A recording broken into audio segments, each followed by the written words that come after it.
건강한 교회는 공동체의 회복이 일어나야 되는데, 느헤미야는 하나님의 율법의 말씀을 듣고 회개했던 백성들을 향해서 너희는 가서 살찐 것을 먹고 단 것을 마시되 준비하지 못한 자에게 나누어 주라라고 말씀하고 있습니다. 자, 먼저 살찐 것을 먹고 단 것을 마시라는 이 말을 왜 했냐고 하면, 새해의 시작인 나팔절에, 새해는 뭡니까? 기대감이 부풀고 희망이 차오르잖아요. 그날은 함께 즐기고 기뻐해야 되는데 단서가 있어요.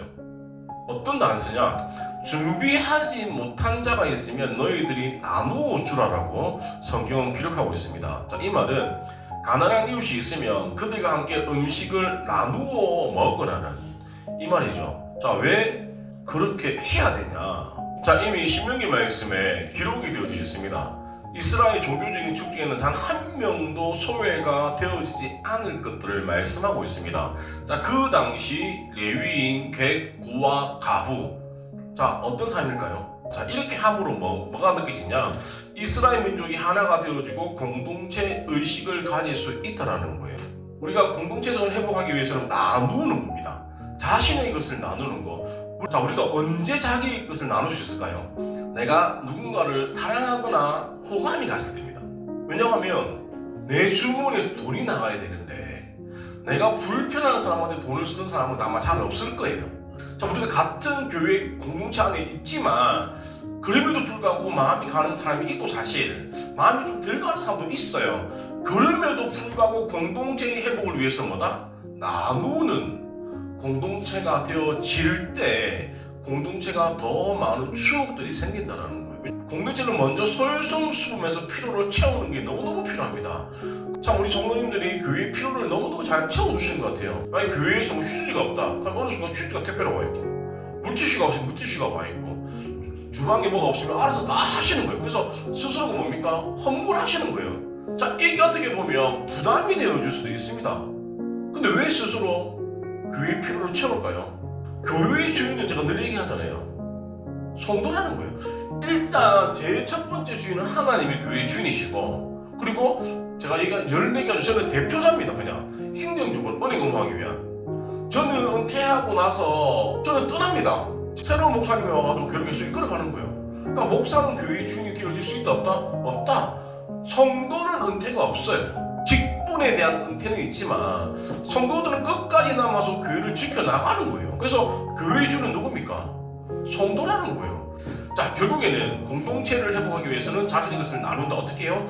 솔선수범해서 가르침을 받는 자는 말씀을 가르친 자와 좋은 것을 함께 하라. 자, 이 말인즉, 자, 말씀을 전하는 자는 교회와 쌤쌤이겠죠. 동일체겠죠. 그래서 교회의 필요를 채우는 모든 섬김에 대해서, 손길에 대해서 성경은 심은 대로 거둔다라고 분명히 말씀하고 있다는 거예요.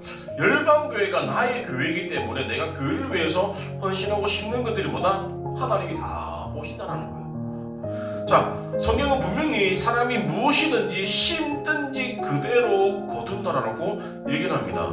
그래서 저는 우리 교회가 조금 느리게 가더라도 직분자를 세울 때는 누구보다도 교회를 사랑하는 사람, 교회를 위해서 헌신할 수 있는 사람을 직분자로 세우려고 합니다. 그래서 기억나십니까? 직분자 서약서. 자, 8번입니다. 읽을게요. 시작. 열방교회를 위해 죽도록 충성하겠습니다. 이사를 가더라도 교회 올 수 있는 지역으로 가겠습니다. 제가 보세요. 우리가 직분자를 세울 때는 교회 주인은 성도라고 했는데 그 성도 중에서 니나네나다 주인이 되어줄 수는 없겠죠. 자, 주인이 되려고 하면 책임의식이 있는 사람이에요. 우리가 이사를 가더라도 보통 사람들이 이사를 가면 교회를 옮기는 게 당연시하게 생각합니다. 교회는 내가 진짜 주인이라고 생각했을 때는 뭡니까? 내가 이 집을, 이 교회를 지키기 위해서 내가 이사를 가더라도 올 수 있는 범위 내에서 오는 분이 직분자가 되어져야지, 그냥 교회 오래 다녔다라고 해서 집사를 주고 건사를 주고 장로를 시켰을 때는 뭡니까? 교회가 힘들면 언제든지 떠나갈 수 있는 사람이라는 거예요. 그래서 집사가, 장로가 많은 게 하나도 안 중요합니다. 진짜 교회를 뭡니까? 죽도록 충성할 수 있는 분들이 직분자가 되어지면 이때가 중요해요. 그 다음 누군가가 들어오더라도 보고 배우는 거예요. 왜냐고 하면 우리는 운명 공동체이기 때문이에요. 교회가 복을 받으면 성도가 복을 받고, 교회가 힘들면 성도가 뭡니까? 힘들어지는 거예요. 그런데 초대 교회 때는 이 공동체 의식이 너무너무 뭡니까? 두드러졌어요. 그래서 이끌낼까 할 것 없이 유무상통하게 다 함께 나누어 살았습니다. 오늘날에는 우리가 살아왔던 사회는 철저하게 개인주의, 경제의식에서 살아왔기 때문에 함께 나누는 의식 자체가 잘 안 됩니다. 자, 성경은 분명히 나눔에 대해서 계속적으로 강조하고 있습니다. 자, 그 나눔의 첫 번째가 뭐냐면 시간을 나눠야 되는데, 어떤 시간이냐? 우리가 영적으로 성장할 수 있는 시간을 나누셔야 됩니다. 기도하는 시간. 물론 다 바쁩니다. 바쁨에도 불구하고 그 시간을 나누는 것들, 나의 어떤 영적인 성장을 할 수 있는 시간을 위해서 말씀 보는 시간, 큐티하는 시간, 그리고 셀 모임 하는 시간. 왜냐면 우리 셀 모임은 주중 예배 대신에 하는 게 셀 예배예요. 그러다 보니까 내가 분주하고 하더라도 내가 진짜 중요한 것들은 어떻게 해서든 다 하잖아요. 내가 분주하다 보면 하기 싫은 거는 안 할 수도 있습니다. 근데 진짜 중요한 건 뭡니까? 길을 쓰고 하잖아요. 마찬가지입니다. 영적인 성장을 할 수 있는 시간을 나누셔야 됩니다. 두 번째, 물질을 나누셔야 되는데, 자, 이게 뭐냐고 하면 물질의 주인은 하나님이심을 고백해야 하는 겁니다. 우리가 세례 교육 때 나오는 항목이 있습니다. 7장에 보면 교회와 성도의 교회 생활편에 나오는데, 우리가 물질의 주인이 누구냐? 하나님이다. 그래서 우리 뭐다? 물질의 주인인 하나님의 것을 구별해서 드리는 훈련이 되어졌을 때 우리가 나눌 수 있다는 거예요. 사람들이 예수 믿을 때 제일 힘든 게 두 개죠. 시간 사용하는 거, 줄 예배 드리는 거, 주중 예배 드리는 거, 그리고 또 하나 뭡니까? 헌금하는 거예요. 이 두 개가 사람이 하나님께 나아감에 있어서 뭐다? 방해가 되어진 게 너무 많다라는 거예요. 왜 많냐고 하면 이 두 개가 내 인생에 있어서 중요하다라고 생각하기 때문에 이 두 개를 뛰어넘어야지 또 다른 하나님의 은혜를 경험할 수가 있지. 기본기가 되어지지 않는데 그 위에 아무리 집을 쌓은들 어떻게 됩니까? 무너지게 되어질 수밖에 없습니다.